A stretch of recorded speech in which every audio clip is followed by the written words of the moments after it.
righty. I do not like that flashing thing at the end of that video. Everyone, we are live, and it looks like we are green across the board on the OBS. For now, until something goes horribly thank you for wrong. The follow. Hello, Grim. Raid incoming. How's it going? Oh man, thank you so much. And a You raid. are awesome. Jeez. With 15. Woo! Holy cow. 15 raiders Well, from Star I guess Jump since they're here, do Star your Jump bit Grim. about the channel. All right. Well, since I just got a bunch of since we just got raided from Star Jump, I might as well introduce you guys to the channel. Welcome to the Pathfinders podcast.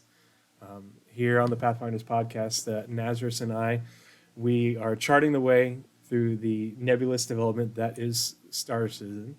And on my channel, if you're not familiar with what I do here, everything is for charity. So I produce the podcast, Nazeris and I. It's a team effort, writing everything and putting everything together. But I'm doing the technical side now and producing it because I wanted to learn how. And then I do the Armchair Admirals and Generals podcast as well. And I do Lore Equals Gameplay podcasts going through the lore for Star Citizen. But everything is for charity. So right now, if you're watching on Twitch and if you get an ad, that money goes directly to stackup.org. If you subscribe, that money goes directly to stackup.org. There's a little tab thing somewhere on Twitch, I forget where it is. You can donate directly if you want to stackup.org. Is it the one right above the chat?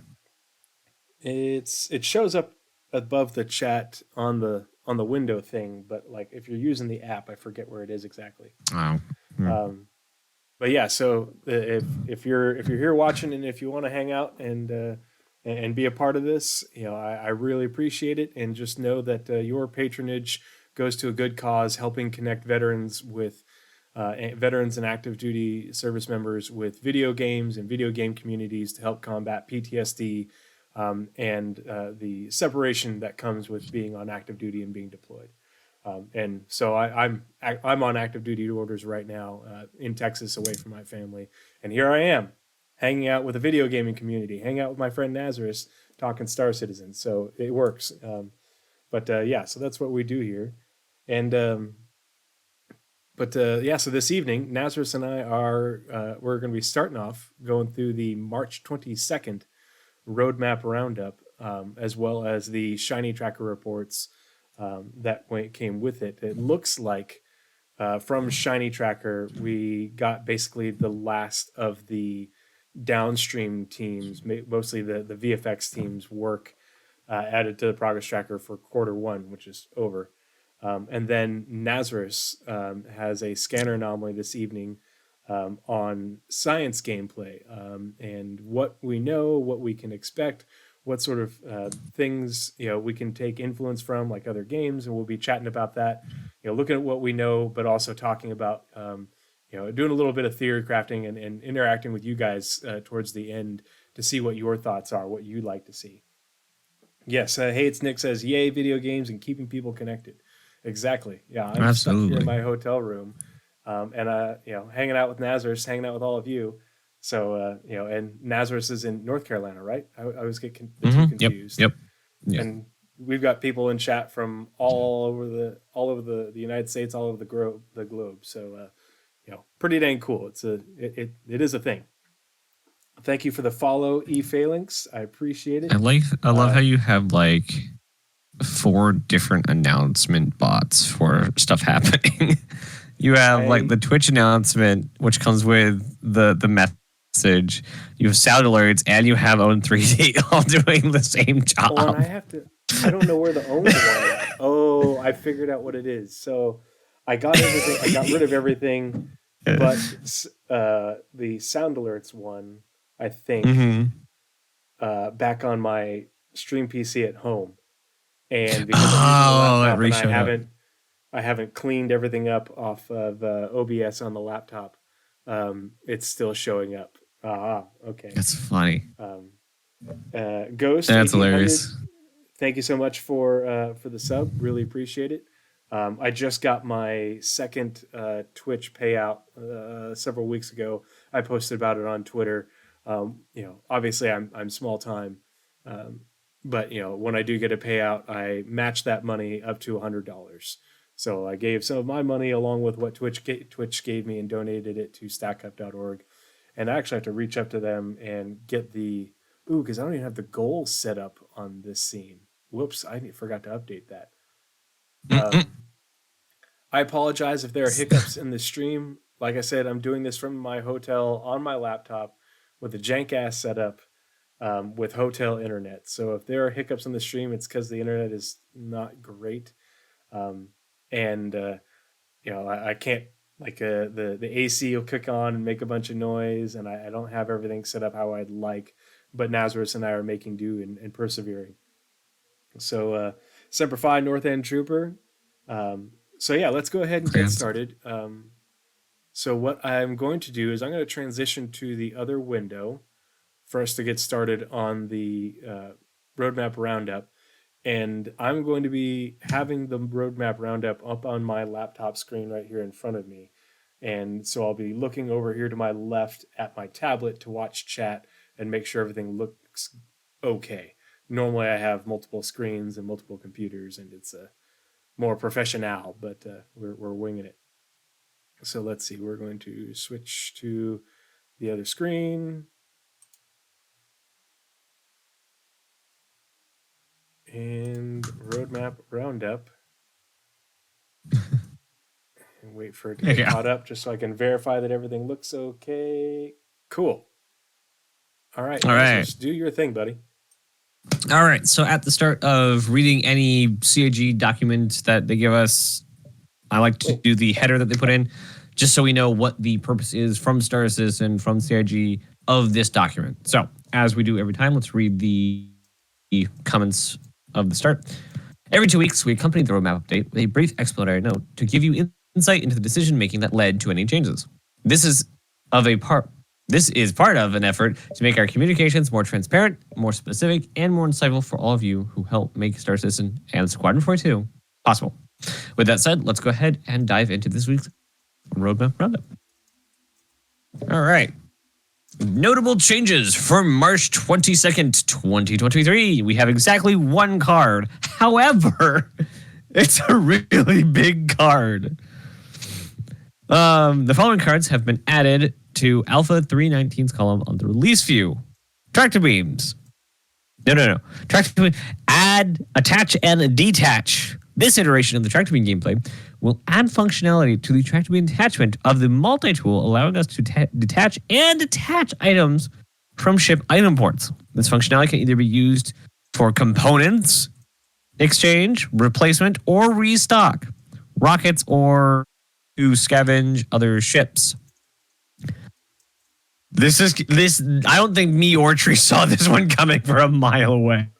No, I definitely did, because we've both been watching tractor beams. Obviously with. I thought this was gonna be like one of the last things they add. Yeah, I was the item attach, the attach and detach for items, especially I don't think that the weapons were as unexpected, but the components, for the ones that are visible in game, the way I understood the ISC was if you can open up the panel and see the component, it will be physicalized and you will be able to manipulate it with the tractor beam. That's the way I understood it. If you understood it differently, let me know. No, that's exactly what I heard. That's exactly what I heard. Okay, and the fact that freight elevators are coming soon and all that, that means maintenance on our ships. When we want to swap a component, it probably won't be the mobiGlass that we're swapping components in, since this isn't now. When freight elevators come in, it will probably come in on a freight elevator, and we'll have to manually swap it out, or we'll have to wait the allotted time for AI or background services to swap it out. Yeah, however they want to do a good point, because for me, what the first thing that came to mind, audio bars still on the screen. Oh, whoops! God dang it! This is gonna be so hard for me to get used to. It's okay. I apologize. And I adjusted your volume a little bit to try and equalize us, but My, Got it. like the first thing that came up to me, it was obviously I'm a loot goblin, so finding your soft death wrecks and just, oh sweet, there's a wreck, I'm gonna go explore it and steal the things off of it, or Mm-hmm. acquire them. Gear adrift is gear a gift. But yeah, that makes Yep. that's a really good point. Is being able to bring your loadout with you and swap it out based off of what you're going to be doing. And that's whether you're yeah Nick, you make a really good point. Swapping out your quantum drives. If you're mining, swapping out mining heads. And those Especially like attachments. taking out other Weapons. players, Yeah. like the soft death and things. Like if you can say, oh yeah, this guy has X weapons or X components, like this guy's really hard to take down. I wonder what he has. Oh, he has an X, like better quantum drive, better this, better that. It's just like, oh, these are my spoils of my achievement. Like Mm-hmm. now it's just it's a, like I said, a very, very large tile. They're just like, oh, by the way, we can now use tractor beams to do this. Like I was not expecting this anytime soon. I was expecting definitely more fanfare with it. Like I hope we get, like when they do the trailers for every patch, I hope this gets like its own trailer. Even though the ISC was kind of its own trailer. Like I want some like mechanic trailer for that. That's like that's a really big deal. It makes me think of like every other MMO, or where you've been, whether it's an MMO or an RPG, and you're running around and you fight some enemies, and while you're fighting them, you're like, oh man, he's got that gear's really cool looking. I want to wear that. Or, oh, that weapon's, badass. How do I get, I need to get that weapon. Oh, well then they, because sometimes like in RPGs, you kill someone and it doesn't drop the weapon they were using. You get what was in their pockets, and that was it. Well, with this, with Star Citizen, what we're have now, if they have the weapon equipped, you'll be able to yoink it off. And a lot of the ships, it's you're going to be able to yoink their components too. Somebody needs to make a spreadsheet. I don't have the time to do it, but somebody needs to do it to show how many ships have components that we can open up the hatch and look at, and we'll likely be physical. That is a big spreadsheet. Oof. Yeah. It's Nick. That was always the part of salvage I was looking forward to the most, was finding a wreck, and particularly in space, but on the ground too, and EVAing over to the wreck and going through the wreck and opening up all the cabinets and be like, oh sweet, they've got a 2897 rookie card for this person. I'm going to take that and sell it. And oh sweet, this component is still in good shape. I'm going to take that and sell it. But that was my first thought of was salvaging and loot goblining. Yeah, being able to have multiple loadouts on your ship is cool. I didn't even think of that. You can bring extra weapons with you. I didn't even think of that. Mm-hmm. Yeah, bring your reload for your missiles. Oh man! And you can now play a fob. You can be a resupply base. I'm not saying the Kraken is soon. I'm just saying the Kraken should be soon. Well, and it was funny because you mentioned that, but I was on Captain's Table last Saturday with the Tirakel, talking with Paul, and that was like our first Armchair Admirals and Generals episode, was talking about logistics. And here we are, we've got, tier 0 logistics coming in, with being able to bring in more components, bring in more missiles. You can't, restock your ballistic ammo yet. But we're getting there. So you're getting your part of your logistics train for ships with this, and it's completely out of the blue. Like, surprise. Yeah, we figured out that we could do this, just by accident. Yeah, the ballista reload is really huge. Yep. Yeah. Can I have a cargo version of the Terrapin? Yeah. I'd love to like haul missiles in that thing. And I said this on Captain's Table, I'm going to say it again, is I want to see what sort of crazy jank shenanigans people come up with this.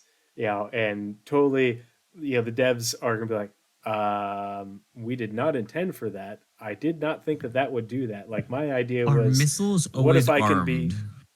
Yeah, our missile's always armed. Can I sit in the passenger seat of a Steve while someone else is driving and they're doing 90 kilometers an hour and I've got a, a tractor beam laser holding a size 5 missile and just drive by a Nova Tonk and yeet it into the Tonk. Oh, and of course the internet is lagging. I Oh, apologize that's for the great. internet, guys.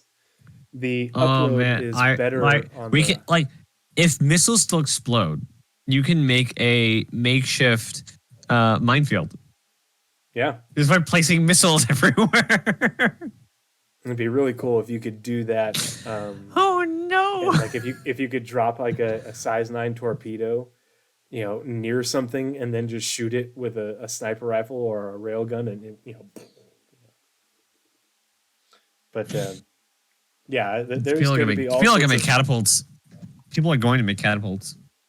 there's going to be a lot of unintended consequences from them releasing this, and I cannot wait to see the content that comes out of it and the reactions from the devs. Because they'll comment to things posted, on Reddit and such. And I'm looking forward to seeing the comments. Like, okay, that's unintended. We're gonna have to take that away, but good on you. Or okay, well, fine. Yeah, I guess that's gameplay now. But yeah, that's it for the release view. But we do have updates to the ShinyTracker reports. Um, What is ShinyTracker? yes, so we've got all these raiders coming in from Starjump. Thanks again for coming and hanging out, guys. Did I'm I'm a couple days behind on my news before we get into the ShinyTracker. But does anyone know? Because I know that the oh gosh, I'm brain farting. Their next Starjump shipyard. The next one was on the Endeavor. Endeavor, which we're going to talk about tonight. I'm going to tell you. You're gonna want to run the image. Yes, I'm going to be the clicker person for the slideshow, like you did in high school. Okay, very important job. Don't demean that job at all. Very important job. I'm getting extra credit in order to help get my grade back up. But It's to make up for all when the they said hotel Wi-Fi. the make up for the Wi-Fi lag.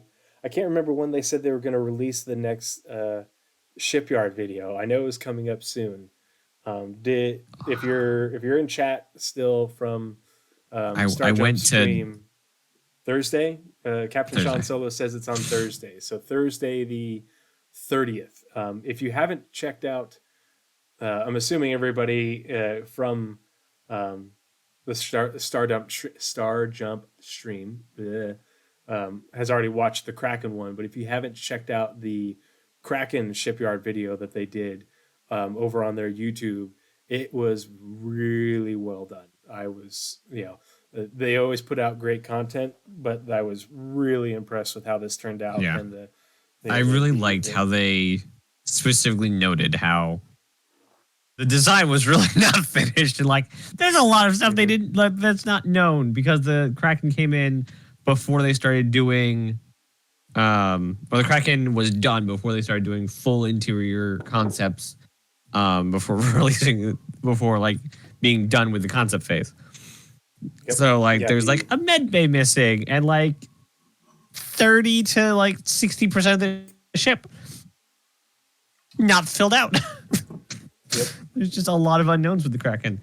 Like everyone likes it for the stuff we know, but just imagine the stuff we don't. Yeah, I'm really looking forward to the next one, and then let's see. Yeah, the Endeavor is also one that like that's all. There's not a lot of the interior laid out. There it is.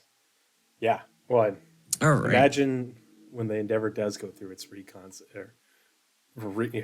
actual concept. If it's not done in the UK, we riot. Yeah. But yeah, if you're here and you haven't checked out the Starjump shipyard for the Kraken, go check that out. I highly recommend it. I enjoy using their Star hanger Jump link? hanger link, and it's it's right here up on my screen. I'm waving my mouse over it right now. But the hanger link will take you to it so you can play around and look at all the images. And Fleet viewer. I use that in my video, and I'm going to be using it in the next video. So yeah, do check them out. So let's take a look at the Delta report on the ShinyTracker. So ShinyTracker, if you haven't used the ShinyTracker tool, checked it out. It's shinytracker.app. And what this does is it's a bunch of scripts that go through the progress tracker, and they pull all the background data out of the progress tracker updates that isn't displayed on the visual version of the progress tracker.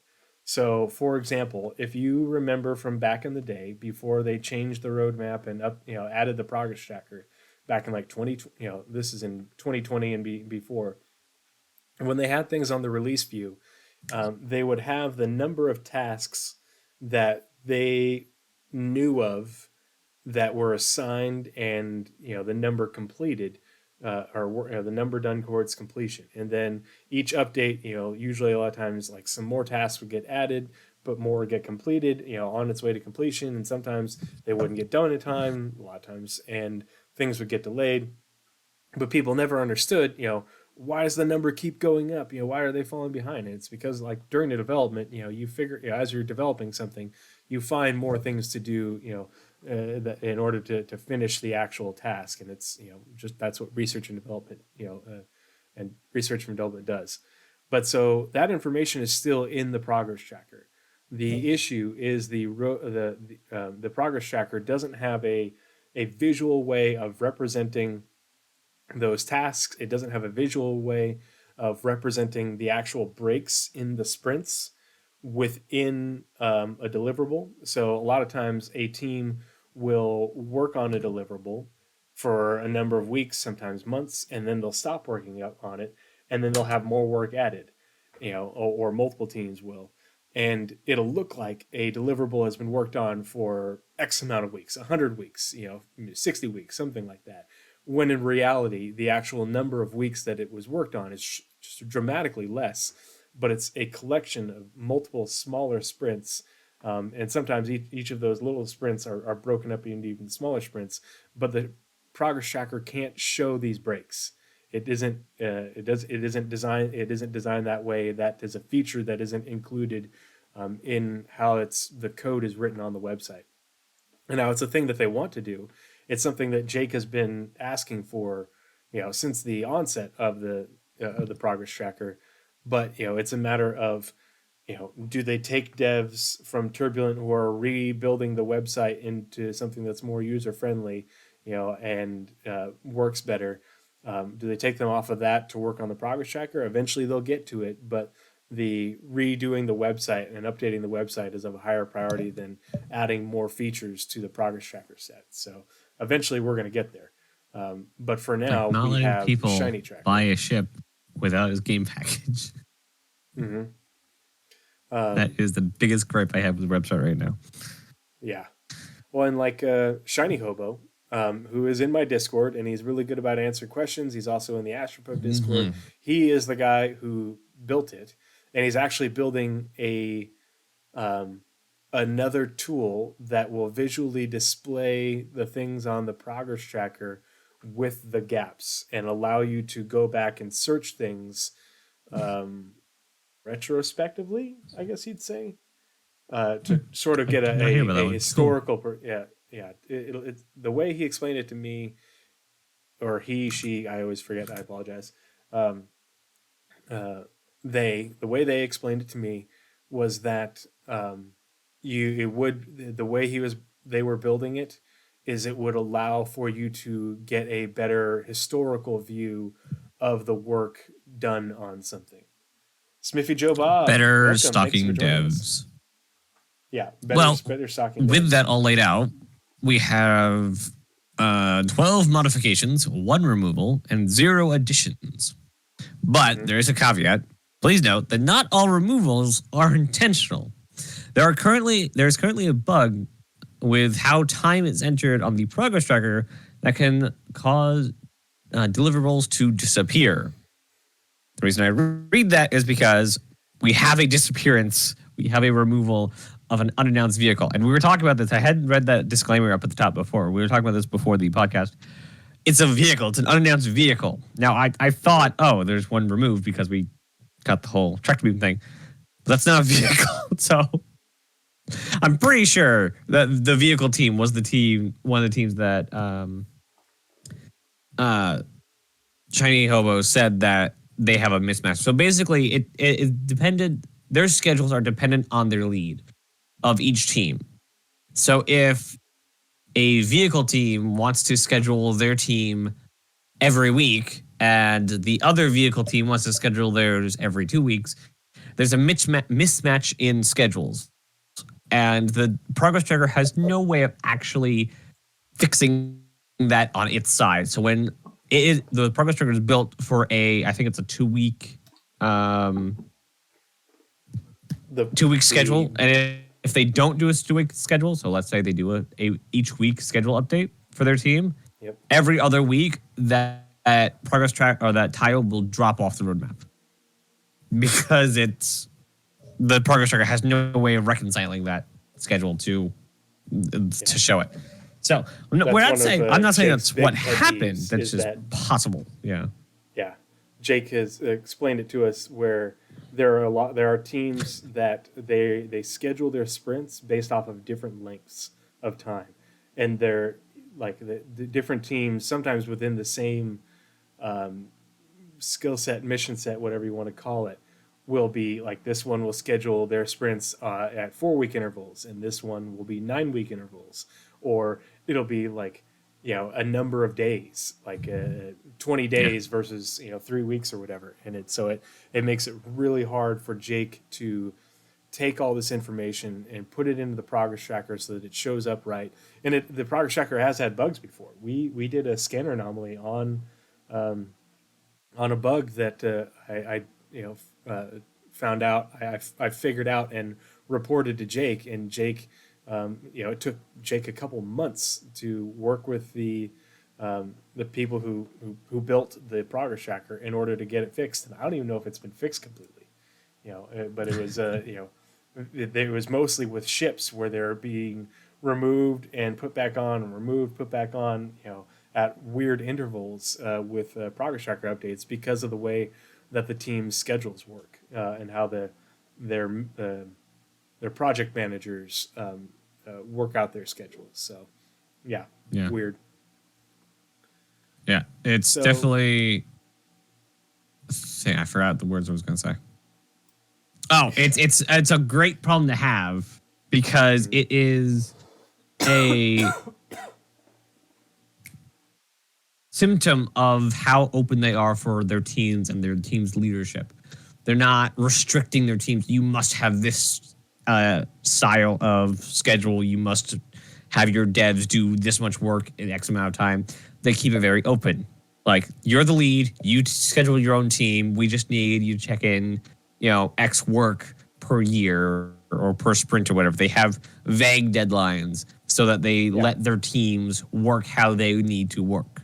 And that is a great way them of to be flexible having based that off work. of what they're doing and and what kind of stuff that they do, and how much time do you need to work on. It's a very sprints, indie way of working out it is. Teams. So that's really cool. So all right, so let's get into. Has two different reports: the Delta report and the scheduled deliverables report. We generally spent a lot of time looking at the Delta report, but the scheduled deliverables report is also very informative. And then you can see these are the ones that are on the front page, but if you click here, it will take you to the archived ones. So you can go I guess all the way back to the beginning of the progress tracker and the ShinyTracker to look at archive data. So Nazeris, why don't you go ahead and get us started with the Delta report changes. All right. So like I said, there wasn't one removed. Weirdly enough, it doesn't say any teams or what they were doing. It doesn't say freed up time, how many devs. It just says vehicle team. The vehicle content US does have 2 tech content devs, had 3 tasks removed. And then vehicle content EU. That's all it says. The following teams have been freed up. But again, it's really weird how they did that. Yeah, I think it's a bug too, because that's normally not the way they look when they're removed, or they it looks buggy. Change work. Yeah. Trust us, we're QA. 12 deliverables updated.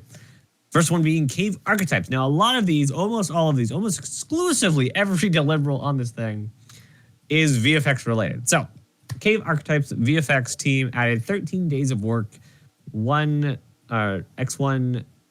to 2 devs, 2 art devs with 2 tasks. They're working at 128% being over. I don't know how to read that one. Okay. I can't read these things out right. What they did is they had VFX devs added to the cave archetypes. Yeah, they added one art dev working on these 2 tasks, and then they added another one, and they went from 128% load to 64% load. So that way they are spreading the load out on those 2 tasks. They're multi-threading. You get this one, you get this one. Yeah, they're multi-threading, exactly. Multi-threading with people. That's how it was done. That's the basis of the Industrial Revolution. You can make a chair really fast, but if we have everyone stand in a line, we can make 50 chairs in the same amount of time. Yeah. And for some things that works, and other things it doesn't, but the other thing that's important to note is VFX is a downstream team. Thank you for the follow, ball bounces. Much appreciated. But yeah, VFX is a downstream team. So a lot of times when VFX gets their work scheduled, it is oftentimes pretty far along in the development process of a deliverable. It doesn't always work out that way, depending on what the deliverable is, but like for ships, for locations, oftentimes for new tech, they are a little bit farther down the line as far as the development of something. That's why they are a downstream team. So it's when you see VFX teams being added, it's usually a good prognostic indicator of the progress of a deliverable. Now, does it mean that they're going to be done with fire hazard after the VFX team finishes their work? Well, no, this is only, part of their schedule, and we don't know how much longer they're going to have. We don't know if them doing their work is prerequisite for another team to come in and do their work after. There's no way of knowing, but it's a good prognostic indicator when you see the VFX team being added to the schedule for deliverables. So that's why when Nazeris and I were going through this, we're like, ooh, this is good. These are good signs. So. Ooh, indeed. Oh. Yeah. Computer just went hiccup. Sorry, I just saw fire hazard in there. Having work done. Fire hazard is one of those. Basically, it got most of the way done, and then they stopped because the things to set it up or the things to fight back against the fire hazard was going to take longer. So they've been kind of like slow burning the last remaining tasks. It looks all the VFX art or the VFX work done was back in the end of February, beginning of March. I'm not saying it's done. I'm saying it's possible it could be done.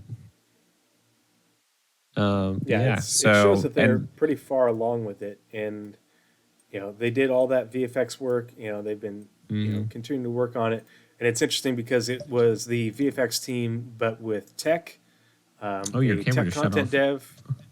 Oh, weird. And art dev and an engineering dev. I guess I have to hold on one second. I think it means to. What is that? Turn Go off ahead. and on again. Yeah. Fire hazard does not need they can finish the fire hazard without having the other things, resource management and life support done. But it won't be hooked up yet. So they'll need basically a little tweak pass back on fire hazard when those two come in. But they may be far along, both in resource management and life support tier 0. So you have life support ends in September according to the current roadmap. And resource management also ends in September according to the current roadmap. Again, those will both probably extend because they're really big features. That's just as far as the progress tracker goes, I believe, currently. But they may be far enough along to know the hookups they need for the fire mechanic. But I think it'd be really cool if we got it in a 320. But yeah, I think Fire Hazard is actually done. And they may even like start adding it to more ships than what the 3 they have. They have the 600. I know they have the 600. I don't remember the other 2 ships they put it on. But yeah, I think Fire Hazard actually is done, not waiting for more work.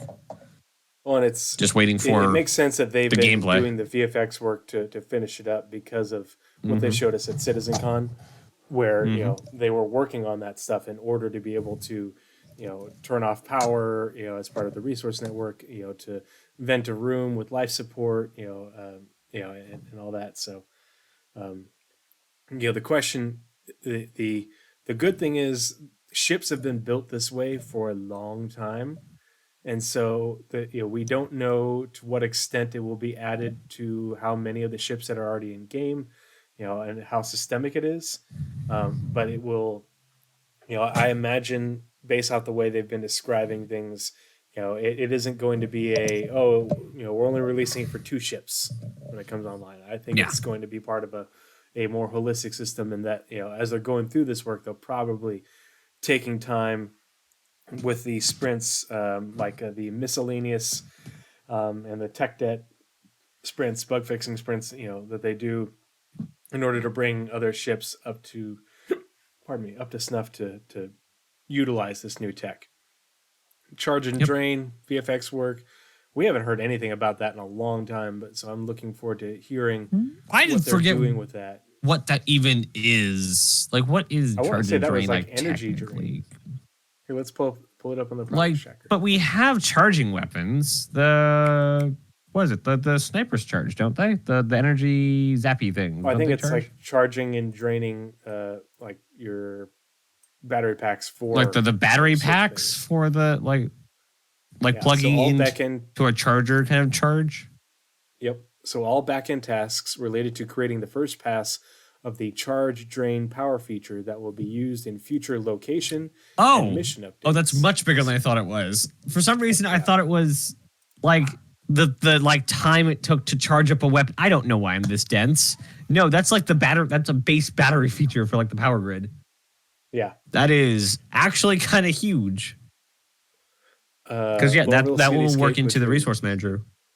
Oh yeah, resource management, you know, and I think the way they've described in the past too is also being able to, like, if you've got, I guess you'd call them like capacitor mags or whatever for your energy weapons, being able to plug them into, you know, a device at a location to charge them up, but also being able to, you know, as like a sabotage or sneaky gameplay, you know, being able to drain the power supply or the batteries, because, you know, ships and locations are going to have batteries, you know, as part of their power supply, and being able to shut down the power and then drain the battery.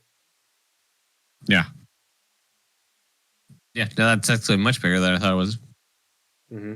Lorville, 41 days of work added.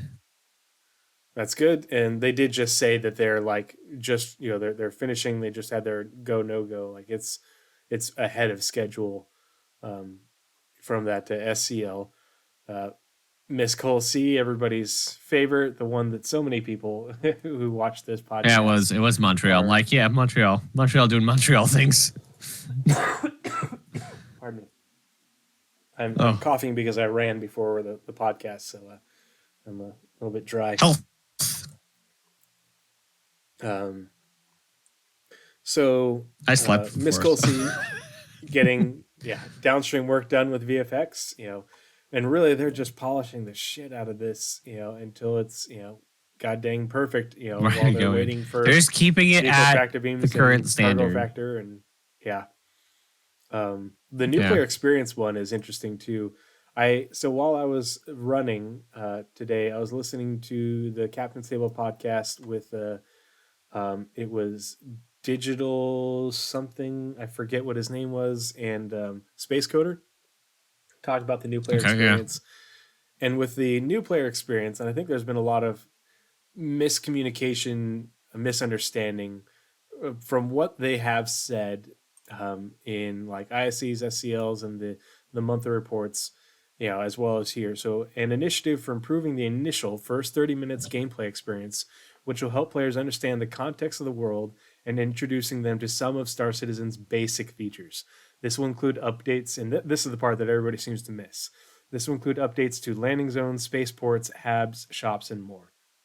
So, first 30 minutes, this is going to teach you how to, and they're just doing it for ArtCore. And a lot of the confusion in the podcast, the cabinet table, was, why are they not doing this for other landing zones?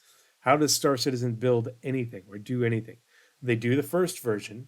They get to establish the workflow and get feedback, and release it to us, and they get more feedback, and then they revise the workflow. They implement that feedback, and then they add more of them, and so after this first one, we'll get it added to the other landing zones. But they're not going to do all the work for all 4 landing zones plus, Grimhex or whatever,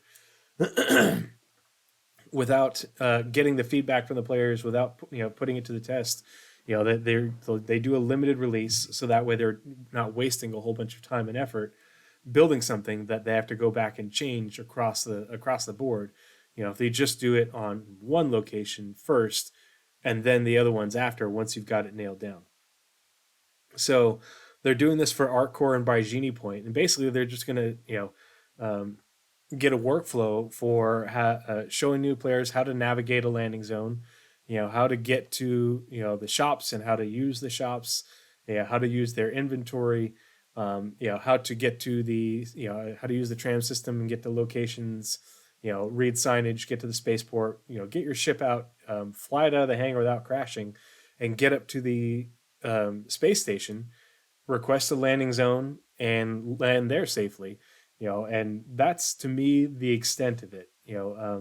If there's anything beyond that, I'll be surprised. But really, the first 30 minutes of the game, they'll build upon that for later, but they need to get this first iteration in order to build to add this to the other landing zones. And the reason they're doing this now is because they need to get this nailed down as they're building more landing zones and starting places for and before for Squadrons players. leaves.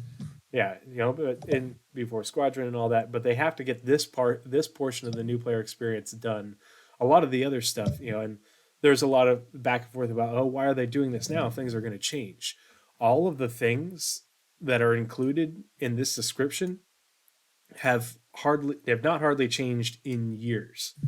The way you interact with shops, the way you interact with your, the inventory is new, but you still press the I button, and look at things. The way you go get your ship from an ASOP terminal and go to the hangar, and start your start your ship up hasn't changed in years.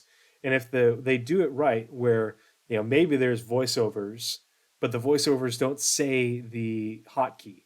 They just say, okay, now you need to do this, and then a pop-up on screen that tells you whatever the hotkey of the month is. But for the most part, these things Hotkey of the month. But that's or like it could even be like just contextual, just even if you bind it. The way you deploy your landing gear, or set cruise control, or the keybinds for for mouse and keyboard for you if you're setting quantum, all that stuff has not changed. And there are going to be adding new things, but I'm sure that they're building this in a way where whatever changes come are going to have minimal impact on it. But they need to get this done so that way they can get the feedback, and then from the new player experience, in order to incorporate it into the one the further iterations and the adding it to the other locations, because they need to incorporate this workflow as they build more systems and build more starting locations. They don't want to build Sherman on Cascom and Castra without having this nailed down. They don't want to be they don't want to Terra. redo or they don't want to, definitely don't want to get into Terra. But even like Right. when they go to finish updating Levski, they want to have this nailed down, before they finish updating Levski, because they don't want to, they want to do it all in one pass. So it makes sense that they're getting it done now, but they also make sense that they're doing it in this limited first release in order, because it's the same way that they go about building everything. Build one, get the workflow done, get the feedback, and then build a whole lot more. The benefit of doing it on ArcCorp and Magini is they know they're throwing out ArcCorp, which means they want the data from the new play experience to direct them how to rebuild it. Yeah. Yeah, this will inform how they update this on the other landing zones, how they incorporate it into building the new ones, how they, update it, and when they redo ArcCore, and we don't, who knows how much the walkability part of ArcCore will change. We have no idea, but we do know that they're going to change the planet a lot and the tech used to build the planet. But when they do that, if they do make changes, they obviously want to have the roadmap, for how they do this, laid out for them. VFX team for Pyro and Planet and Mission setup. Yep. Downstream. So that work was finished back in February. All this VFX, most of this VFX work was done back in February. The sprint ended back in February. Just finished like today, but I imagine this sprint will probably get continued. But the fact that they have VFX 3 art devs with a very low workload. Oh, interesting. That's actually not reflected. No, the sprint is today. The VFX was last month. Oh, okay. That's how it comes out. I see. So tentatively, Pyro done? Question mark. Yeah, this is they're polishing, and this is what you and I have been saying for a while. Pyro has been largely done. As far as building, for a long time. I would not be shocked if within the next month we see either unannounced work or Levski work. Yeah. Soon. Give Pyro. If you want Pyro sooner, go become a server engineer and go apply at CIG. They need help.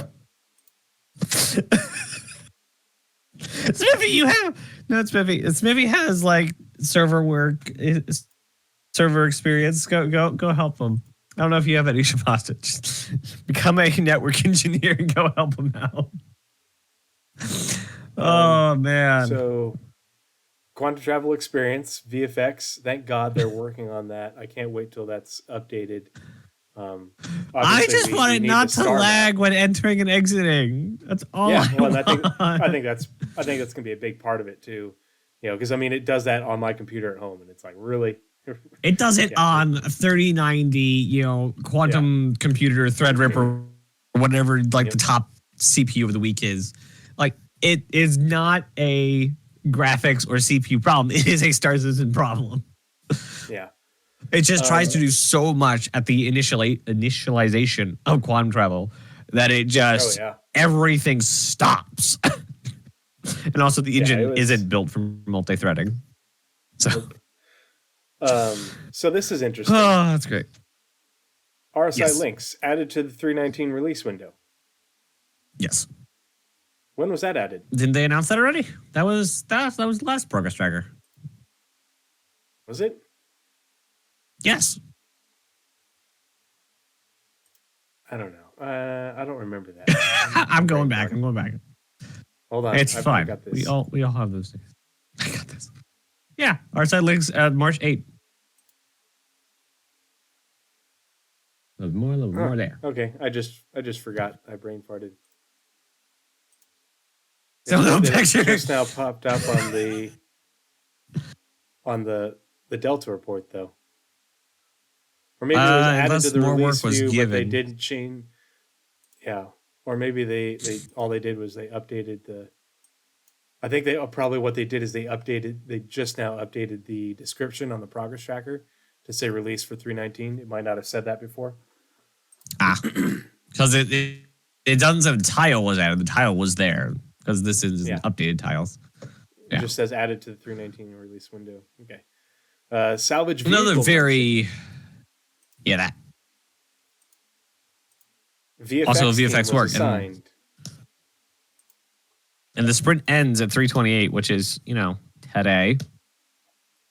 Now, granted, I expect this to get elongated, but the very feature much team is an upstream team, and that sprint was only that long. So it's weird. I imagine that is in a hold position. Yeah. Yep, until some other piece of tech, maybe 318 doesn't crash on launch. Yeah.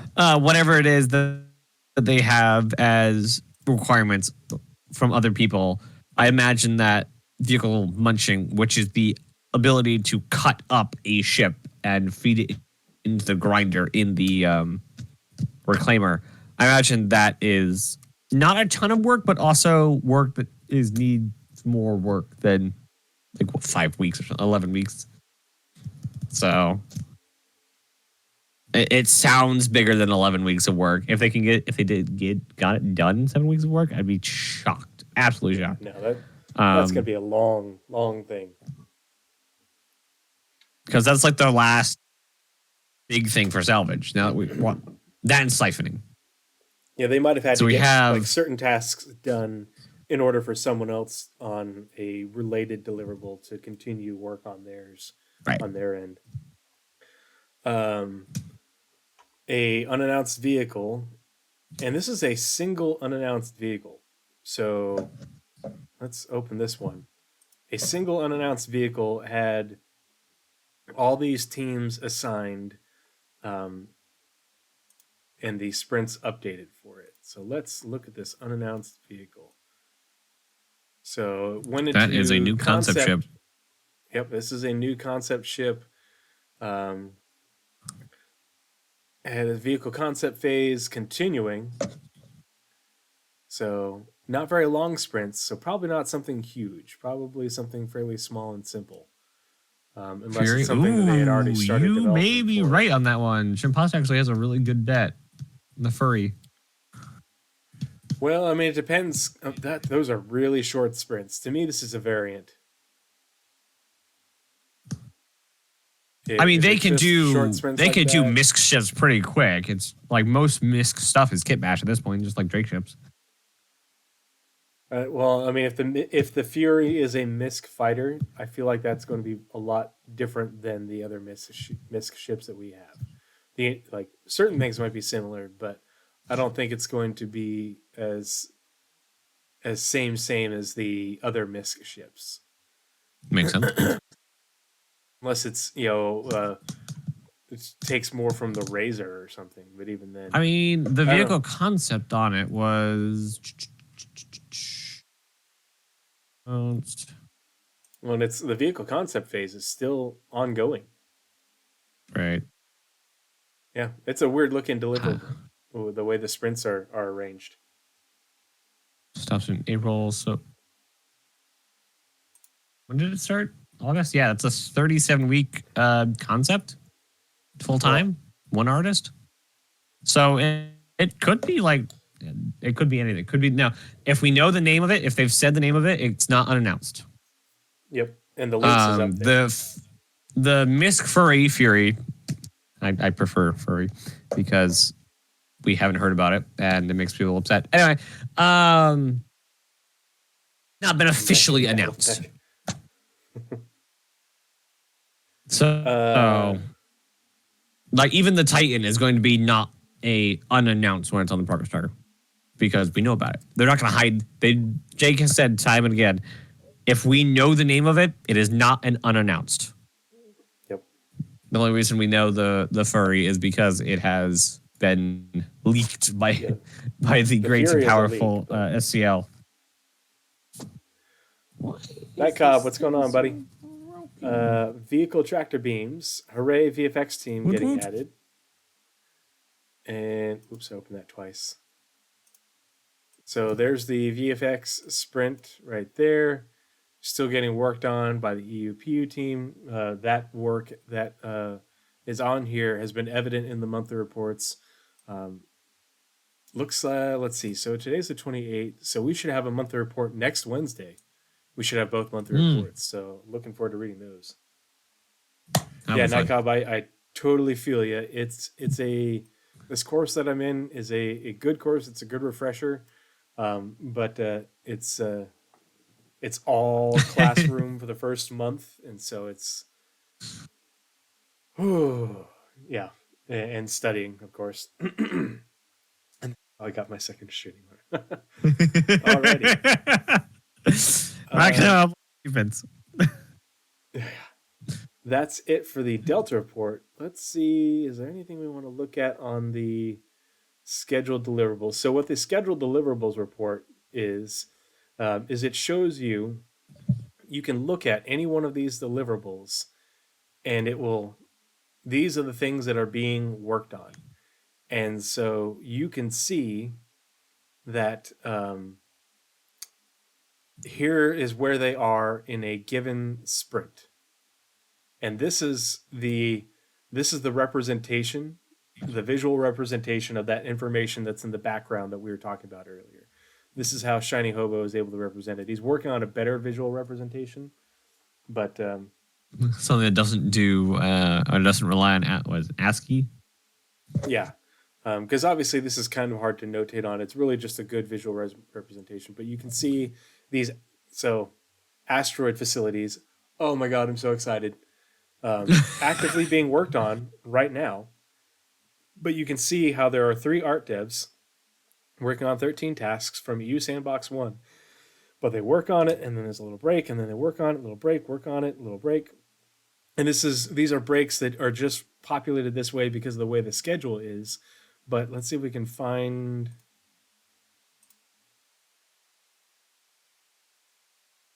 some of these. Oh, here we go. For, you can see that if you looked at this sprint for bug fixing and tech debt from EU Landing Zone 1, it would just be continuous. But it's actually breaks in between. Okay, here you've got some free time. Go ahead and work on bug fixing and tech debt. Here you got some. And so this is the way it would look if the bars on the progress tracker were able to be separated to actually appropriately represent what the information is on the back end. I hope that's a good representation. Naz, can you think of a better way to explain that? I feel like I'm not explaining it very well. I think you got it. Like the holes in the like devs jump around more than the progress tracker lets us think. Oh, yeah. I think Landing Zone was actually a really good example of that. Like on the progress tracker, we would see EU Landing Zone 1 as a single bar, even though it might say a part-time bar because that's the only denotion they have. It's actually sometimes they're working on it, and it's not even always the same dev. That's another thing that swaps around. The guy who does this first bar isn't necessarily the guy who does the second bar, isn't necessarily the guy who does the third bar. Yep. It's just where they have time to spend elsewhere. Let's say the guys working on Pyro got done, and while 3 or 4 people had stuff to go work on, the 4th guy had 2 weeks before he starts with a different team on this other thing. So put him on bug facing and tech debt. And those like random those leftover devs get pushed around a lot.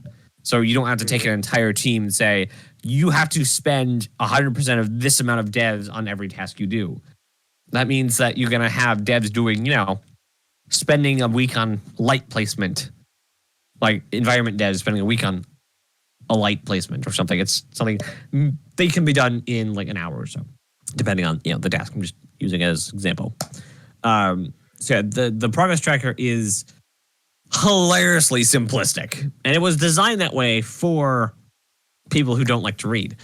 But in doing so, it's basically a system built for noobs, not for pros, and the pros want more information, but they still need to keep it noob friendly. So they have their work cut out for them. Shiny Hobo does a lot of good work to fill in that pro area. Yeah, it's an oversimplification of the internal JIRA, but it is still meant to represent their JIRA. It's just simplified because that's the limitations of the progress tracker, but B, if they put all the information on there, it would be such a giant. It'd be too much information. You wouldn't be able to make any sense of this. Um, but that's the Anything so could the be a pop up on the progress. roadmap. Yeah. Well, the Delta report is a good way of showing what is scheduled, for what teams, and how many devs are assigned to work on those things, and then how much work they're actually doing. Whereas the scheduled deliverables report shows you exactly what is being worked on right now and for how long by how many people. And that's why it's good to be able to click on these things, because you can see, okay, there's, you know, here's 3 art devs right here working on their tasks through this state. Here's 2 design devs down here working on their tasks through this state. Art devs. If you have multiple types of devs, you get multiple levels of sprints. So the that's why it's good to keep a look at this one, because obviously, just because a deliverable, has a bar going through it doesn't mean it's actually being worked on. There could be a gap, and that's where you use this report. So the additional derelict settlements that they were working on, that they said that they're going to have, a whole bunch more to release, because when Montreal was on SCL the other day, they told us that their throughput is 15 times what it was. They the yeah the that that's what these tools are for. They build the tool and they use the tool to develop the thing, and then they figure out what they get the feedback from the devs. Okay, you need this feature in the tool, that feature in the tool, and we're going to go ahead and build these things in this way in order to be the most efficient and get the most out of it. And then, okay, now that we've fine-tuned this process, go forth and multiply.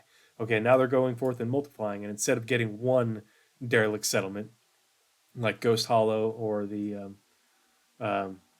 one, yeah, now they're doing 15.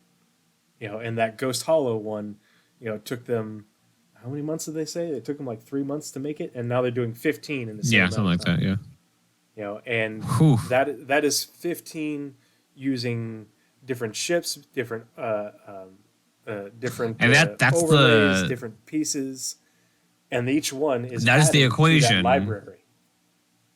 Yeah, that is the equation. That is the answer to people saying 10 years per or year per cattle ship. That's the equation that solves that problem. Yep. Yeah, it's not just Montreal equation, but having built a MISC ship and being able to build 2 MISC ships, 5 MISC ships, 10 MISC ships in the same amount of time.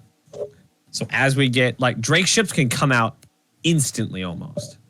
Like, if there's no, like, gameplay, it is very easy. They have a very solid material library. They know the shape language. Very easy for them to concept them out. They probably have 5 in the back waiting to just be built.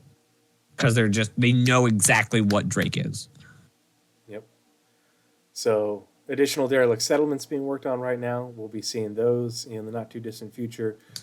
I'm so stoked that they're working on asteroid facilities. Here, let's pull up the deliverable real quick. We'll just read the description and come back to this.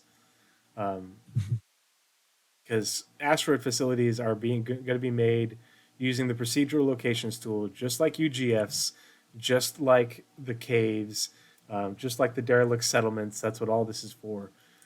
So adding new asteroid facilities to the persistent universe, handcrafted traversable areas offering different gameplay opportunities both in the interior and exterior of asteroids. So expect to see this getting some sort of it's outpost in space. Yeah, well, it's going to be and bigger. I would expect UGF size in space, and it's going to be. Yeah. I'm super excited to see these. They'll have hangars and such as well. There's a reason the VFG Industrial, the people who made the asteroid hangars from the original hangar module back in the day, they just got their article added to the Galactopedia. Coincidence? I think not. Foreshadowing. Yeah, foreshadowing for sure. And I think that in the next quarter, we're going to get a CitizenCon style reveal for asteroid facilities like we did for underground facilities. So keep an eye out on that. Bounty Hunter V2, they're working on that. We know they've been working on that for a long time. It's being worked on by the EU landing zone team, the mission feature team, and vehicle content. So they're pushing really hard on this. It'll be interesting to see. I think this is definitely going to be a 320 feature. Bug fixing and tech debt. We'll work our way through this really quick. Building interiors. Building Whoops, interiors. Not what I wanted. I wanted this one. Design and art devs. So they're working really hard on these.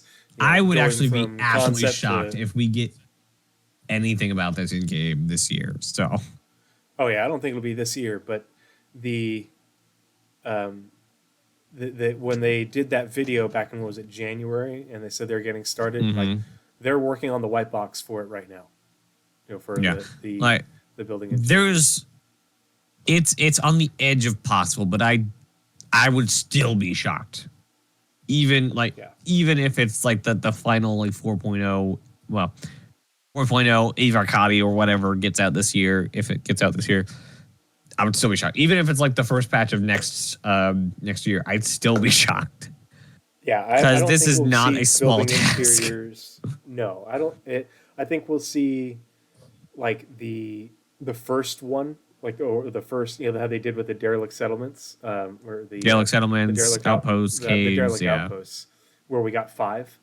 I think we'll get rivers.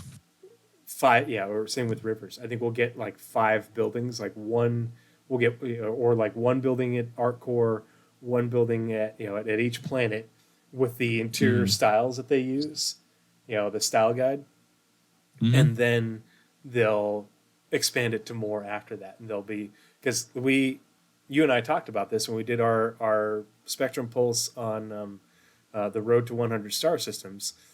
Tony Z said this in the original Quantum presentation. Algorithmic, I think, what was the exact quote? Is algorithmic detailing of building interiors. So it'll use the procedural locations tool will use an algorithm to build out 80 plus, build out the building interior, do 80 to 90% of the work with just a click of a button, just like they do for space station interiors, and then the devs will come in and polish it and add a few things and make it look nice. But that's the whole algorithm part, is being able to just have an algorithm that says, okay, you have a building this size and it needs to have, based off the theme, it needs to have these elements laid out in this logical fashion, but we're going to randomize it, but it still is going to make sense. And that's what it'll end up being. Yep. I'm just going to skip through the chapters for Squadron 42 because it just shows a whole bunch more work, but it doesn't really tell you anything other than a crap ton of freaking work is being done. We know more.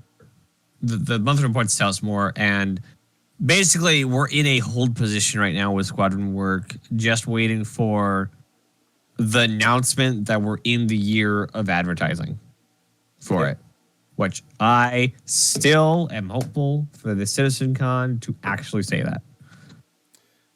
Northern Trooper, some of the chapters, I would hesitate to call them done. I would say that they are done. Is anything done in Star Citizen? Until they say an announcement saying X thing has gone gold, nothing is done. Even if it's done, it's not done. I would say because they could always spend polished time on it. If you went back and look at those monthly reports where they mentioned vertical slice, I would say that those parts are the ones that are nearly done, but they said it vaguely. They just said a few early nearly chapters done or something like that. They're never going to say done. Slice quality, But I would say that the parts of the game that they vaguely mentioned are vertical slice quality. Those are the ones you could look at on the progress tracker and be like, okay, yeah, they're nearly done. Yeah, I'm hopeful for a 2025 Squadron announcement at CitizenCon. Interesting enough, they're working on cutting Tier 2 with the weapon feature team. Cutting Tier 2 will involve, cutting your way into lockable containers, but also through doors. So it'll be interesting. Which is also a Squadron feature. Yeah, but it's one engineering dev. So it's an engineering dev building the feature, building the tech for the feature, and then other teams will come in behind and and make it work, make it pretty. So it'll probably be a little while before we get cutting Tier 2. So, but we'll keep an eye on it. Dynamic Yeah, we'll events probably for see the it in mission feature ISC team. well before. Freight elevators work is Nice. finishing soon. I don't think that art devs. I don't think that they're gonna or it's an art dev. I don't whether they need to add more people to it. I don't know. The other good thing is we're at the end of this quarter, so we're going to be getting the next update during April with the quarter 2 schedule for the downstream teams and the quarter 4 schedule It's for the upstream so teams. the freight elevators already got audio work, and EULZ has already done work as well. Mm-hmm. I Yeah, I remember think it's just making a module for the hangar. yeah, As far as art goes. yeah. As far as the visual representation and stuff, it just the question the big question is how soon will that be tied into the back end so that it functions in If what we need it to if do. it's not in 19, I would expect it in 20. Yeah. Hacking Tier 0 Squadron 42 UI feature team, not UI tech, UI feature team. Um, hopefully One we're dev going to has get an update on hacking. 385% load. Yeah, somebody's getting their Ooh, ass that kicked. dev. But it's nice that a design What would dev you is like? working on. If a UI dev is working on from the feature team is working on something, to me that tells me that the feature is working and functioning, Mm-hmm. and that they're working on the visual UI to better represent how to use it. Not Yeah, actually they're building not out the UI, still not the tech. they're not still developing the feature. Lockable What would containers, you which like is me to work on for this week? associated Oh, with just all the UI with hacking. Just, go ahead. lockable containers, which is associated with hacking, but also cutting. Design and engineering devs working on that. So, map and radar system Man. rework. We've been watching that forever. Please God, sooner rather than later. But miscellaneous support is a sprint that doesn't tell you much, but it's the miscellaneous support is where the along with bug fixing and tech debt is where things get brought up to speed. Oh gosh, Jake told me one good example, and it was related to mining recently, and I can't remember, but it was a little update and release to mining that it was done as part of this sprint. If you remember when the Mustang, is it the Alpha or the Beta? Which is the one that has the cargo? Alpha. The Alpha has cargo, beta has bed. There we go. Yeah. So the Mustang Alpha, when it got its working cargo thing, where the cargo came down and you could actually, put cargo in it and it's working, that was part of miscellaneous support and bug fixing and tech debt, and getting that ship caught up. So not everything that gets added to the game gets its own deliverable added to the progress tracker. A lot of that work gets folded into these sprints. New player experience, we have been following that. Outpost Homestead, Independent and Outlaw, they're mentioned how they're adding even more outposts to Pyro than they had originally planned, because they have gotten so good with the Rastar tool and gotten so experienced with it, they're able to add more and take them to a farther level than they had initially planned, because obviously server meshing has taken longer than we thought. Right.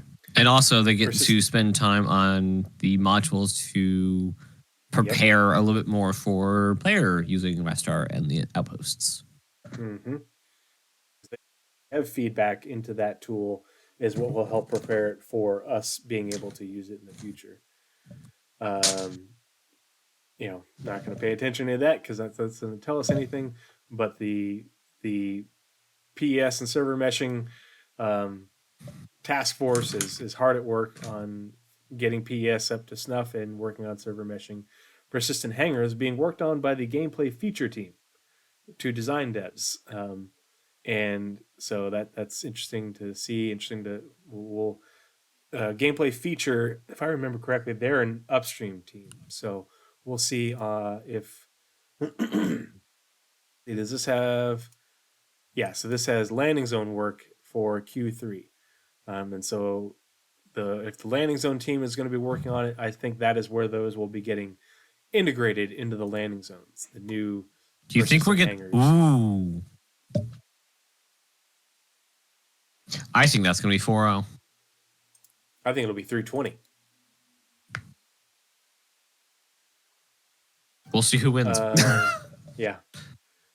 Player I think that stuff is going to like add to the feature hype bubble of 4.0. Mm-hmm. Cat. No. Quantum simulation. Shoo. No. 6 engineers working on 20 tasks, 33% load. They're continuing to plug away on that. So it is being, and this has been, they've been continuing to work on this for a while now since they picked it back up. They really picked it back up and added more devs to it once PES was added to the main dev branch last summer. The PES was the big delay in adding more to the quantum simulation than what we have and more development to it than was done. We talked about this when we did our big Spectrum Pulse on it.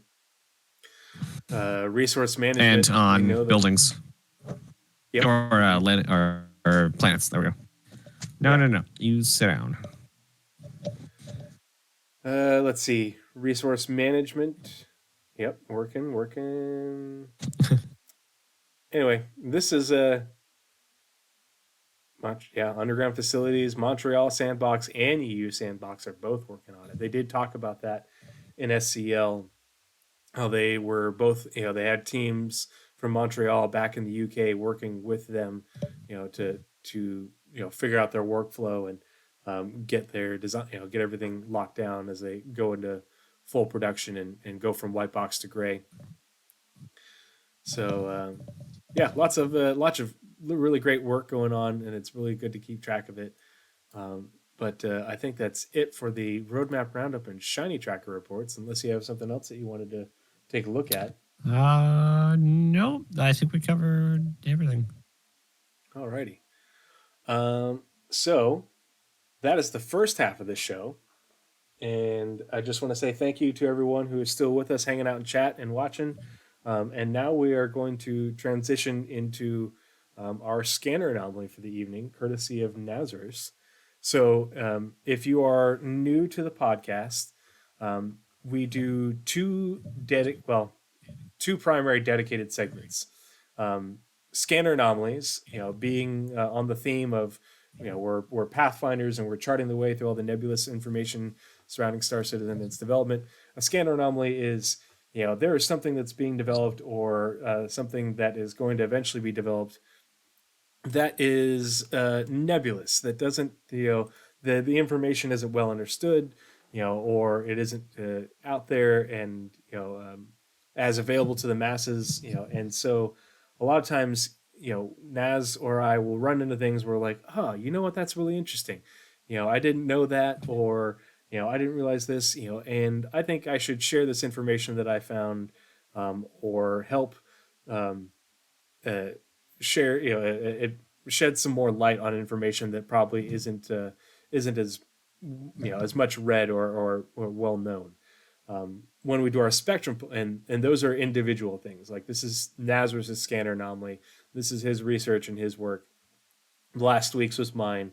When we do a spectrum pulse, it's a combined effort between the two of us. We are always on the lookout for topics that are topics of discussion, either on Discord, and we say spectrum pulse, and it's like you're sending out a pulse, across the spectrum of the verse, or across, the spectrum, in game, like it's the in-game version of the internet or in-universe version. And we try to keep our pulse on spectrum to see what people are talking about and see what questions people have, what are topics of debate or things that people have questions on, and try and collect as much information and present it in a sort of unbiased format, with all the sources that we can find, and then follow it up with a little bit of subjective interpretation. So that's what we do. And this evening, I gave it a quirky title because that's what I do, because I'm a dad and I do dad jokes, but we're calling it Weird Science. Of course we are. Perfect name. That is VUD. There we go. I've got the Reliant Sin Galactic. I pulled them up based off the order on the OneNote. Does that look right? I don't know. I can't see the top bar. It's obscured by the graphics. Well, like if you open up the OneNote, I think I got them. The Reliant Sin is the first article that you had on the OneNote. Yes. Okay, cool. There is also links to images specifically. If you want, I got all the articles and all the images, and I think I got them all in order as you had them on the OneNote. So as you go through your notes, just tell me to switch to the next image and what it is, and I'll do that. All right. To get started, I'm going to mute myself and go pee really quick. All right. So, science, and specifically the gameplay of science in Star Citizen, something that has been longed for, raged for, asked for, tweeted about, posted about, anything, any number of things. But nobody has answered me yet. And I've been asking this for probably the last year. What is science gameplay? What are you doing? Nobody's answered me. And I went through this article. I went through not this article. This amount of information I have to present. This presentation 2 or 3 times to make sure I cut out anything that is related to scanning, pathfinding, and exploration. That is not what we're talking about in this presentation. This is specifically science, and I guess the tack on for that can be research. So science is the kind of catch-all for stuff that they want to add in that like kind of researchy kind of mentality. So let's go through some of the articles that we know from CIG and some of these ships that will be assisting us in the science gameplay career. Blowing yourself up for the sake of experimentation will actually come in later, so stay tuned for why that is actually relevant to science gameplay for Star Citizen. So the Reliant Sen, or the Reliant Science. The Galactopedia article says, the Reliant Sen is a variant of the Reliant spacecraft developed by Musashi Industrial and Starfleet Concerned that adapts the core platform, it's KORE, cat, don't sit on buttons, for a use as a single ship explorer and science platform. The spacecraft comes pre-configured with a digital scanner suite and support when operating. The similarly misc-produced Endeavour science ship have adopted the Reliant Sen as part of their standard fleet or fleets. So not only does this have a science platform or is a science platform, like it does say explorer and science. So we have to make sure everything we look at for the Sen, we take its explorer bits and remove those so we can talk about the science bits. So the scanner suite, that's exploration. That's not really relevant to us. But the seat on the inside, if you want to show the interior shot of the Sen, we have these console and this cabinet. That one. Yep. I got it. We have like a microscope and this kind of like computer console. We also have a console behind it that looks a lot like the medical console in the CR. Of course, this is a wildly old concept of a ship. So I imagine this will have changed a lot since then. But we can imagine what they're trying to tell us with the art, or what the artists are trying to tell us they think science would be with this. So we'd have something to look at through the microscope and something to analyze through the computer. So we'll keep those kind of in the back of our head as we move on to what the article says in the comlink. So in the comlink for the MISC Reliant variants, it said, Magellan, Pierce, Croshaw, names that could echo through history, thanks to their adventurous spirit, a curious nature, and a reliable ship. The Reliant Sen is a versatile mobile science platform again, outfitted with long-range capabilities to take you further, longer, and more advanced sensors, and a more advanced sensor suite. Perfect for aspiring explorers who want to whisper their name in the halls of history. So that is a much more explorer type kind of paragraph, but it again mentions being a science platform, but also a good explorer with long range and the sensor suite. However, it also mentioned, like I said, the longer range capabilities. So this is not necessarily a stick in one place kind of science thing. It's go to where there is science to do and do science there. All of the air quotes.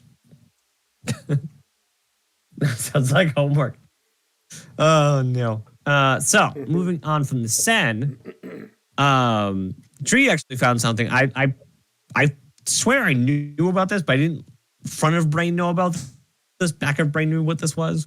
But he found a really interesting article on the Galactopedia, research drones. And I don't think we covered these in our drones episode. Well, so I think this. So I don't know when this article popped up. I don't know how I missed it. But so I did. I did lore equals gameplay on Sunday, and so I was looking at the February Galactopedia update, and this was one of the articles that was like down in the related articles section for one of the ones I was looking at. And I was like, whoa. What's a research drone? I have never heard of this. How did I miss this? Because yeah, we did a Spectrum Pulse on drones and drone gameplay, and this was not there. This was not. Yeah, so this is a. I don't know when this article was added to the Galactopedia, but it was not when we did our drone Spectrum Pulse. It was not there because I know we searched Galactopedia for, for drones, and this wasn't available. Yeah.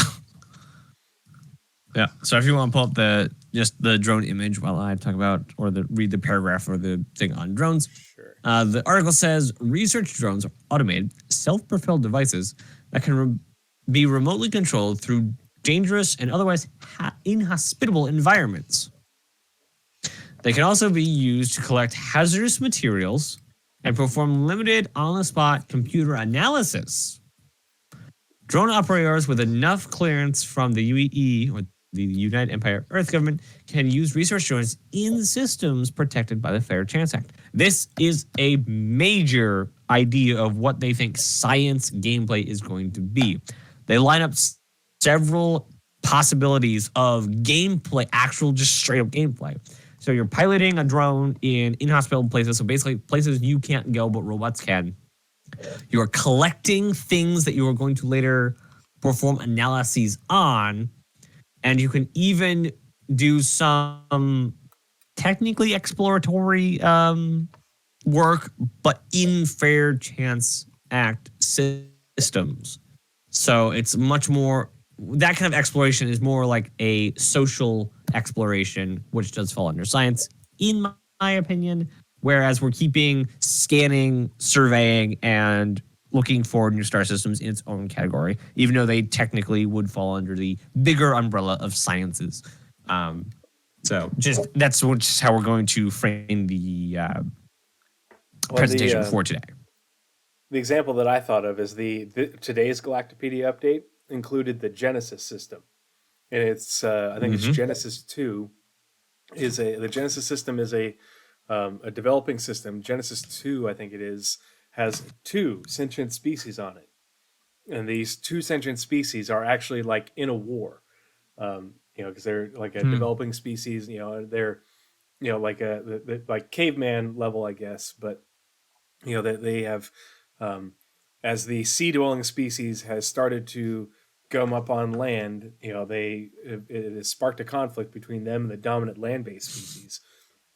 But if you have the reputation with the UEE or some UEE-sponsored research science organization, you can fly your research drone down to this planet and take samples of plants or other minerals and things on the planet that you wouldn't be able to get otherwise in order to do whatever experiments you are. And so it falls under exploration. Oh, I found this new plant, but you could also do an experiment on that plant to, we found this chemical and has these properties, and we can now synthesize it without having to go down to the plant and get samples or whatever.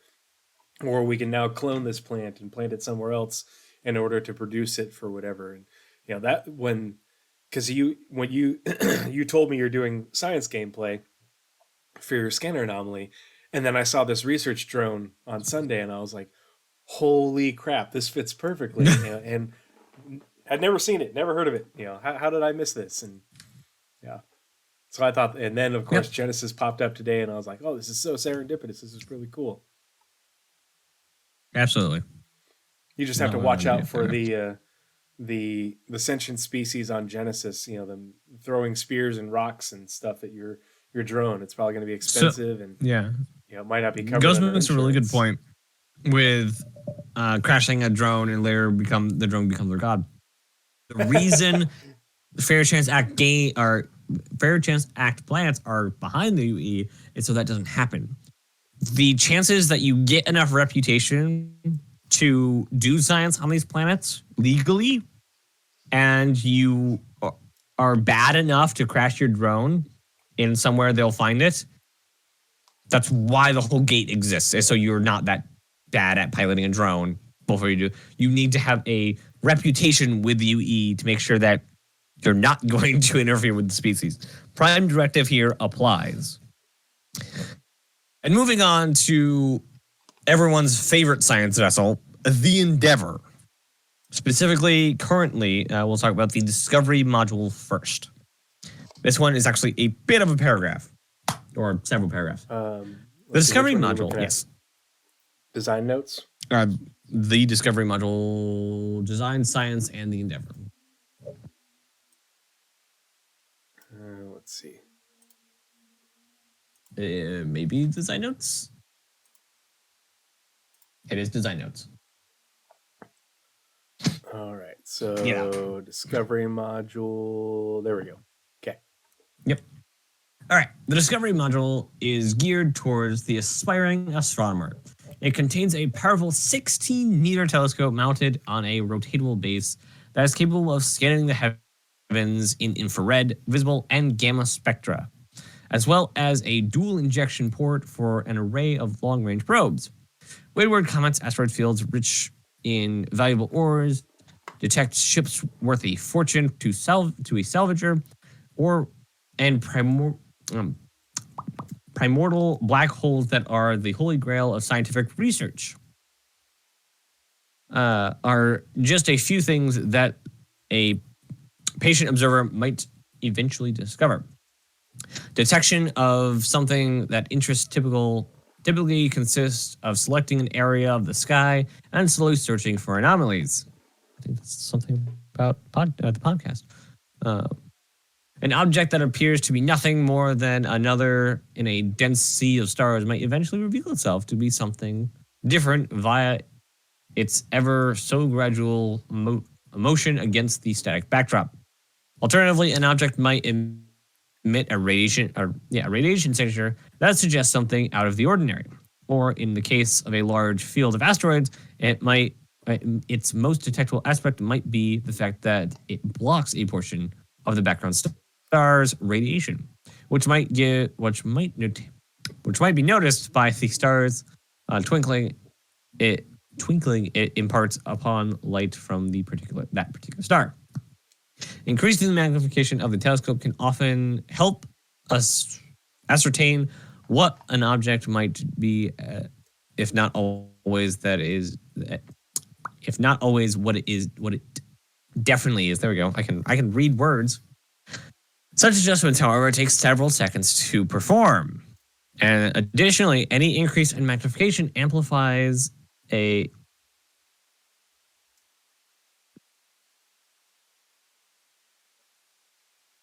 straight, I don't know that word, decrease in the field of view.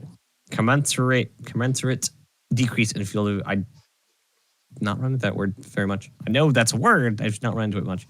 Yeah, which means that scanning the entirety of the sky at high magnification isn't particularly feasible within a reasonable period of time.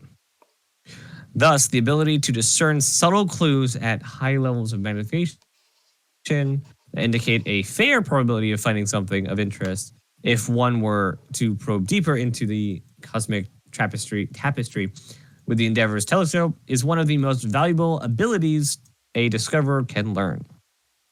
When coupled with a methodical approach to analyzing a volume of space, a regular stream of discoveries, and a steady source of income is all but assured. While some objects, comets in particular, with their long wispy tails can be definitively identified if viewed at sufficient magnification, others will require a long-range probe to be dispatched in order to attain such certainty.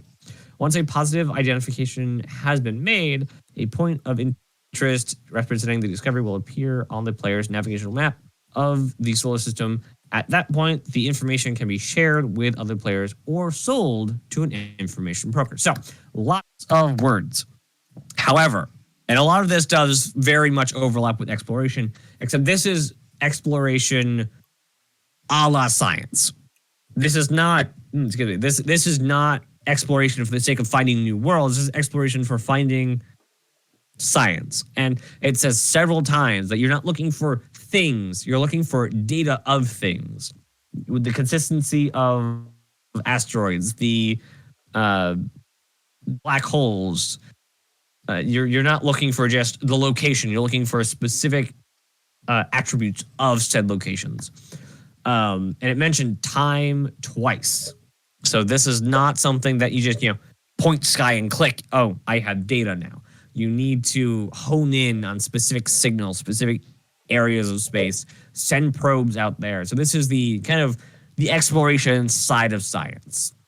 You're looking for data on things in space, not just locations like exploration would be. So how the kind of timeline goes, it's exploration. It's either exploration or this exploration science can be done interchangeably. But after either of those, if some location is found, surveyors move in. If some data is found, scientists move in. So it kind of splits the two chains right there. So it is technically like if you just point your telescope in the sky, yes, there's a planet up there. That is technically location data. Is you explored that, but now you can either scan it and put some effort into seeing what is there, or you can just say, okay, that's the exploration data. We can give that. There's nothing relevant there at this range, so we can send a probe and wait back and see what it comes back with in a few days to see if that's worth scientifically exploring. If not, move on. And that data is almost useless to you, if not just to hand off to some surveying company or data broker, as I mentioned. So now in the MISC Endeavor QA Part 2, where they talked about the defense module and the super collider. So in the defense module, somebody asked the question, can you go into further detail about the defense module, what it is, can it be installed with the medical module as well? One reason I pulled this out is because it does say science specifically as a resource in here. So it says the defense module is still in early planning stages, and this was way back, so super early, not really constituting in a stage. But we intend it to be a similar plug-in turret module on the whole series ship, essentially taking up one pair of slots to add turrets, e-warfare defense weapons, or similar weapons to your Endeavor complement, at a cost of overall reduced science.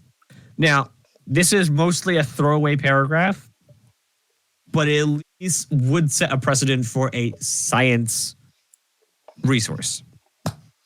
Because how it's just worded, it's just at reduced overall science. He didn't say ability to do science, it just said reduced science. So I'm just saying it's mostly throwaway, that one, but it's there. So just take what you want, throw out the rest. The Endeavor Super Collider is the Endeavor Super Collider the only way to have equipment overclocked? And they answered no. Chris outlined his plans for a robust overclocking system in the early game in hopes that players will eventually make careers out of being overclockers or overclocking experts capable of providing the best tuned weapons and other components. While we see the Endeavor Super Collider, name change pending, re-science, as the ultimate tool for this task. The climb to that level will start with the already aforementioned workbench. So, part of like science is one of those like gels in between a lot of different gameplay, and this would be the gel between engineering gameplay. And for this application of science, it's more research and pushing dials until it says no. So much like overclocking a computer, you change a couple numbers, and we'll get to the difference between blowing stuff up for no reason and writing stuff down for science. Some of you probably know where I'm going with that. So, moving on to the Galactopedia update, or Galactopedia article about the Endeavor. It says, the Endeavor is a research spacecraft platform developed by MISC with a modular back-end design to be adapted to multiple roles. A capital-class spacecraft can be built to include research labs, spacecraft docking bays, biodomes, hospitals, facilities, and additional fuselage. The front end can be detached from the rest of the vessel and autonomously piloted. Popular configurations include the Discovery-class science ship, Hope-class hospital ship, and the Olympic-class agricultural ship. Just want to put that in there to, make sure everyone knew the MISC, what it generally is. In case you don't already know. Most people in the chat, I already know they know, because they say Endeavor basically every stream. And then we have the multi-purpose pods. Which article is, I don't know, the Research Unbounded, the MISC Endeavor, the pods, specifically the multi-purpose image of the pods. And this is where I put these specifically last in the lineup. Yes, that one. Because there's a lot of gameplay implied in these two paragraphs here. So in this picture, we have general science pods, service equipment and crew, general research pods, and fuel in this setup in the image. So general research pods. The General Research Pod, or GRP, is intended as a multi-use facility that can support a variety of active science pursuits. Microscopy, zero-gravity experiments, biological studies, and the like. They leave it open for people to just assume. With internal slots for precision scanners, sample and specimen collection, spectrometer chemical analysis, the GRP is capable of cataloging new experimental data as well as producing cutting-edge compounds. So now we have a new challenger arrived, crafting. Not only analyzing things, but also crafting new things, which has been done in other games, so it's not unheard of. Is hard, but not unheard of. Especially in a game like Star Citizen will be very hard. Note the GRP. Note the GRP is intended for legal experimentation as authorized by the UEE only. Yeah, get out of here. The very general heavy air quotes. Science. Yes. Oh, heavy air quotes, like cinder block air quotes. The general science pod. The general science pod, or GSP, is the Endeavor's analytic module with installed installation points for a variety of scientific computers and data banks. The GSP is oriented towards inward-facing processing of data gathered elsewhere, featuring extensive systems for tuning the raw information gathered by the GRP and telescope array into valuable data for sell or trade. That is very important to what at least they have thought of gameplay. GRP is where you interact with other things, whether that be gravity, samples that you're putting under a microscope, atoms that you're trying to arrange to create a new compound, biological studies on creatures or fleshy bits, or analyzing with the spectrometer. And also, they leave it open for other types of computers. The science in the GSP is for taking that data and turning it into a commodity. Basically, you can, poke a frog with a stick, but the GSP is where that poking with a stick turns into written down science commodity, that information that you can sell. What that ends up being useful for players, that's kind of the hazier side of this entire thing. If science data is going to be useful, well, that kind of science, poking frogs with a stick kind of science, useful for players. We know that overclocking is very useful for players because, it can get a batch repeater firing faster or firing harder. It's pretty self-explanatory. It can make things better. You developed a compound, and then you converting those notes into a recipe that you can sell, especially for I think you muted for absolutely, yeah. Especially for like medicine stuff, or maybe additives for fuel and making other combinations. Those sorts. I could see that. Especially, we could even take it let's assume like this is the most open game ever created. Okay, you end up going down to one of those Fair Chance Act planets, so not a lot of people have access. So most of the stuff there is not exactly searched through. You find a plant that does pretty well at deflecting bullets. You bring that back to Endeavor. You put it through your research module, and you find out there's a way to synthesize this, and you science it you research, and you turn it into a organic version of ship armor. That is how like some sort of coating kind of that you can apply. Yes, living ship armor, regenerative ship armor, that kind of thing. So there's a lot there, and actually, I was not expecting as much gameplay implied in all the stuff we've had, because mostly they dodged the question, what is science? So we've talked about gathering data about not just locations, but compositions of locations, specimens, whether that be plant, biological, or geological, to put into different research things to find out different status of these things, whether that be infrared, radiation, spectrometry. Oh gosh, I can't even do that word. And then to catalog that data into stuff you can use or sell. So a lot of it is going to be, I have a thing, I sit in front of a computer playing whatever mini game they use to ascertain data from that object, or looking for an object with specific attributes with the telescope. Also the engineering. So what are some other games? What have other games done with science gameplay? These are about four that I thought of that I put here. I'm sure other people in chat or watching this later on will have. So if you guys know of any games, TV shows, or movies that have some science activity, definitely put those whether in chat or in the comments down below the video when this hits YouTube. So the first one I got is Factorio, the flat version of Satisfactory. Factorio. Factorio does science points like nobody else. You are tasked with crafting different colors of science and then throwing them into a building to science, and that helps you get points to advance a tech tree. That's how they do science. It's a thing you craft to further along a tech tree.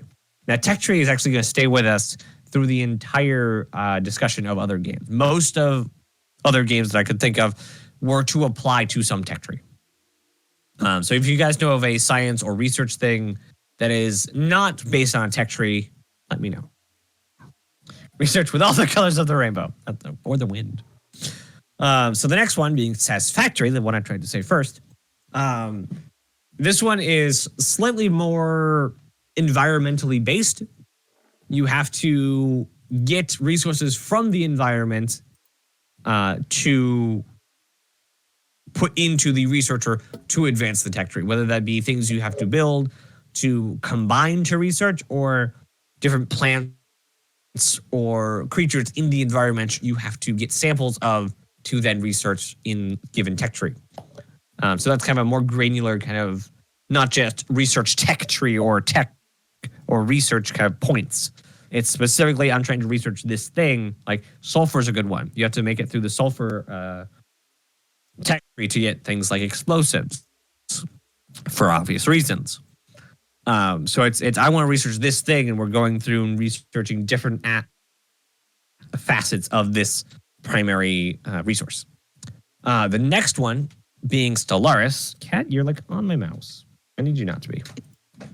Stellaris is a very interesting one as far as science gameplay goes, but after reading about the Endeavor's telescope, this one kind of has some merit. So in Stellaris, you have planets or buildings that you can make that give you, again, science points in 3 given areas, being physics, society, and engineering. You also have planets that you can scan and put stations around that give you a boost in said points. So it is a accrual of ethereal points still, much like Satisfactor or Factorio is just build colored thing to accrue research points. Very much the same, but it is to also progress a tech tree. So you use those points, whether of those 3 types of sciences, to progress in those given sciences from the buildings and stations you build around planets and on planets. And finally, for demonstrative purposes, the games I lined up, I don't know, the words escaped me. Astroneer. The final one I got was Astroneer. And the reason being, this is kind of different, but it kind of falls in the same vein. It's kind of the in-between between Factorio and Satisfactory. So in Astroneer, you have to collect these kind of knobs around the environment and put them in a researcher to then accrue you bits or bytes, which are your research commodity, which then you apply to researching or buying new blueprints that you can print. So that is the games I've lined up for kind of reference. We're going to move on to science in movies and TV shows. I think the one that would spring to everyone's mind is in words, Star Trek.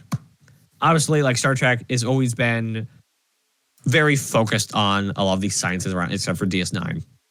DS9 was much more social science than the rest of them. But TNG, which was my kind of Star Trek, was very focused, and they had many episodes where it was just science. And they had, most of the time, it was a lot of standing around console doing science. And they were specifically trying to figure out a problem with X resource, whether that be like gravitons or alpha particles or Z waves or something. They were trying to manipulate these resources in a way to find out some solution or find out the problem they were having to find a solution. So that's kind of that problem. You have a problem or you're looking for the problem to find the solution, which we talked about with the Endeavor and the science, the GSP and the GRP, working those kind of sciences to find your solutions. And the last reference I have, which is kind of a much more applied science, even a version of science that is in the game right now, Mythbusters. And I picked this image very specifically for Mythbusters. Remember, kids, the only difference between screwing around and science is writing things down. For YouTubers, that's kind of easy because like the documentation's there. Exists on YouTube. But to figure out things, like I did science for trying to homestead in the PTU. I didn't technically write anything down, but I took advantage of the internet being forever. But I found out that it was not exactly feasible right now without being able to choose your server you log into to take all your stuff and throw it on a planet and call it a homestead. But I did that several times in a row to figure out where it breaks, to where you can do it. You can actually get many materials on a planet to run rather well. I also learned that you couldn't log out at the edges of armistice zones in landing zones. So during the PTU, I did all this research actively for in-game mechanics to find my answer of can you homestead in 318? I mean, the answer was no, but we did the science. Smithy even helped. Like, so we were there. We did the work. We didn't technically write anything down. I don't think there's anything like explicitly. But the evidence lives on YouTube. Yeah. I would say even Shimposter was there. So we did some science. Even people that, like, there are countless YouTube channels that, like, okay, how much damage does this gun do? Can I use the handgun on a ship? Does this shield do X thing? That is still the glue between science and engineering. And there's a lot of physics and science that you can do in games still right now. So with all that, how could science work? And I don't have any images for this. This is kind of the end where we talk about me and Tree and you guys in chat and you guys later on in the comments. How could science work? So we've talked about running simulations, doing tests on specimen, and applied testing, actively doing something like trying to homestead or throwing rocks at ships, jumping out of a ship and falling in back into the ship in atmosphere. Beams. No! Beams go away. No science beams. You're banned. You know my stance on beams. Certain things, okay. Others, not so much. Telescope counts a beam. Well, it's been a long time since I read since I read this one and read the descriptions of the two, the research pod and the science pod. Mm-hmm. And just between those two paragraphs, it gives you a really good idea. I mean, obviously, there isn't like granular details, but that. But you can see they thought about it. Yeah, they thought about it, and there's a loose framework that you could easily, that the gameplay designers could easily fill in, especially with the mechanics that they're already developing or already have further planned, and in context with what you were talking about, from the other sources, like the research drone, collecting samples, or like you're flying around in your Reliant Sen.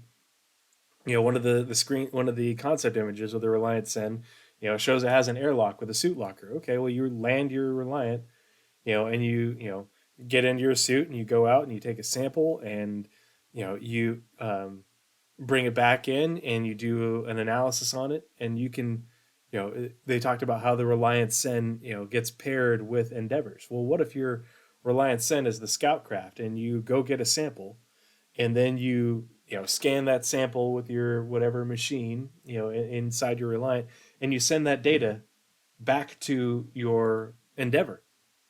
And then the Endeavor can take that information and, synthesize it into, data to sell, using the general science pod, or, you could plug that into, a simulation device, with the research pod, in order to, make a compound, be like, okay, I've got, I found a sample of this plant on this, planet, or of this mineral, and I scanned it and it has these properties, and then use this device back on the Endeavor in order to, to combine those properties with other things of other properties, and you have some sort of active gameplay where you're using the device in order to try and find a combination that generates a value or generates a compound with values, and I wouldn't want something simple like I'm gonna plug this this compound in here, and then I'm gonna pull the lever. Where was it? It was But I forget where it was. It was I think it was in the discovery module. Yes. The last sentence of the second to last paragraph. When coupled with a methodical approach to analysis, a volume of space, a regular stream of discoveries, and a steady source of income. So I imagine there's going to be both, like the pull lever, like start a simulation to gather data. And that will be your passive income. But also, this rock is interesting. I need to do some specific, like, spectral analysis on this rock. And that way you can have you can get a higher payout by using the full capabilities of whatever ship. Even if it's a Reliant Sen, it has a computer to run small scale simulations on smaller things and a research table with the microscope to do both of those sciences at one time. And it could be So I think that doing that in order to generate data to make a compound within the endeavor, or doing something as part of a contract. Like, we need you to, we have a report of this plant. We need you to go to this or this mineral, and you can find it, in this general area. Go there, find some, and do a scan, do some research, and then send us back the data, and we'll pay you. And that's how you get rep with whichever organization, in order to get the the ability to use your research drones for the the big ticket research projects on the fair chance act systems. Your Northern Trooper asked, could science be something more on the industrial instead of the exploration? So we've talked a lot about the exploration side. The industrial applications are very obvious for geological. Like, once you find a resource, let's say using the deep space scanner, or even something comes up on a surveying trip, you need to send some scientists down there. They find, oh, it's a big vein of X resource. Well, now you have something to research, to do your science on, and that will be very applicable to, let's just throw one out there, setting up a UGF. And something I just thought of, UGS, again, are going to be facilitating any kind of gameplay, which means there could be a research lab inside of a UGF that you take a mission to go be on a research team to do some specific form of research in the UGF. So a location for research.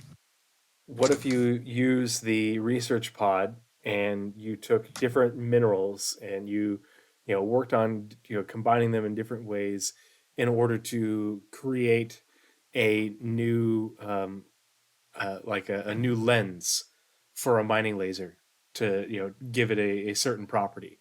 You could use that for we talked about researching compounds in order to create fuel additives, in order to stabilize quantum fuel, or you could maybe you could use it in order to research and then produce making an additive to make transportation of quantum fuel safer, or you get better range and or speed or thrust properties out of your hydrogen fuel or whatever inert gas that you're using, or fuel mixers is another one that kind of again borders on that engineering side, even kind of borders between engineering and chemical science. Like I said, science becomes this goo in between all these different careers in Star Citizen. Yeah, well, and stealth. I'm not sure how stealth works. For me, stealth means I'm going to make a new sedative and walk up behind you and stab you in the neck. No, I can see to that one. That's the brighter headlights. Yes, I'm going to research the heck out of headlights. But you could probably create compounds, both illicit and medicinal, in order to especially coupled with the exploration part, because you don't necessarily have to sell it to the UEE. You could just keep it for yourself in order to give your people an edge, or give an allied group an edge. There's a lot of possibilities, and especially with how they could easily randomize values into different plants and all sorts of flora and minerals and metals and stuff, in order to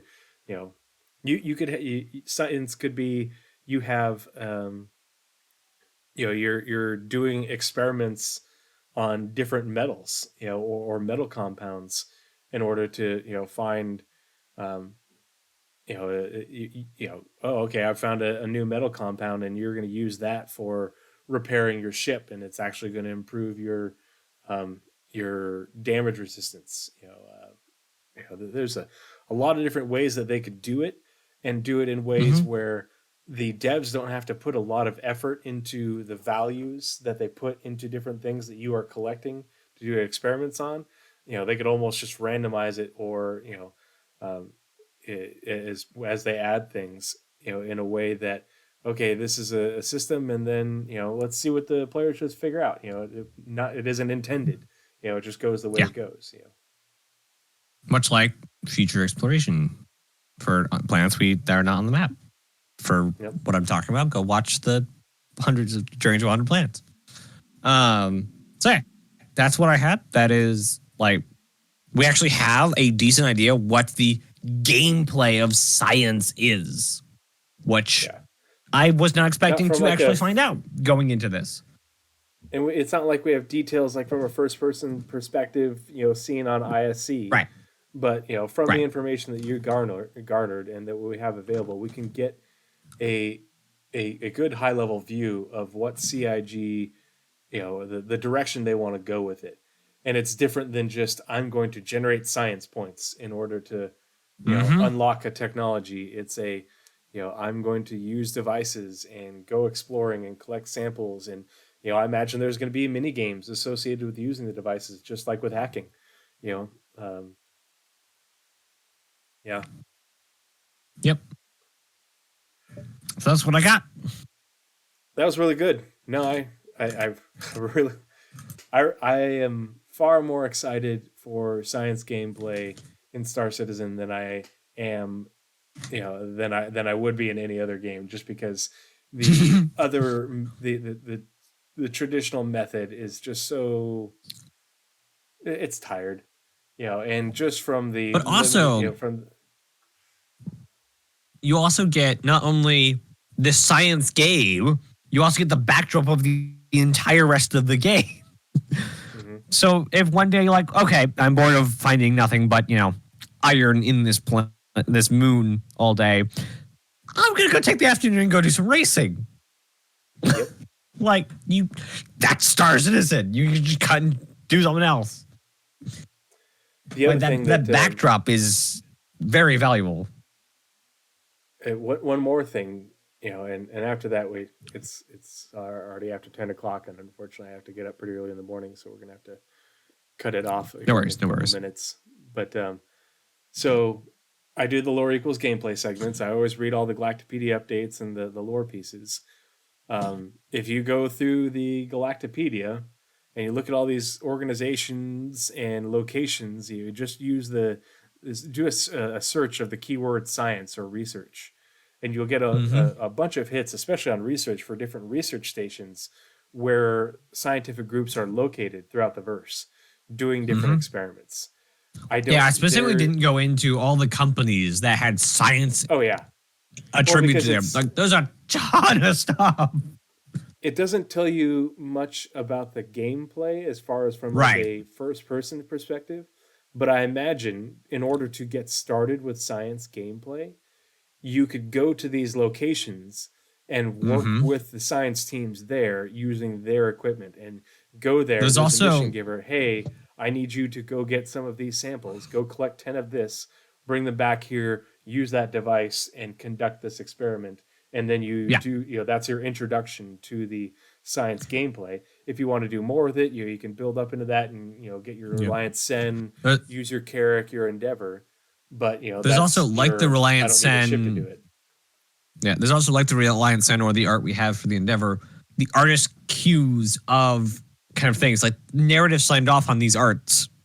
So when we go into a Riari outpost or a Terra Mills outpost, the art there speaks what their intent was with, or intent was with science. In the med bay, on the other side of the med bay. Yeah, absolutely. They've got all that stuff for doing in the science C8R even. There's still some science, like whispers in the art.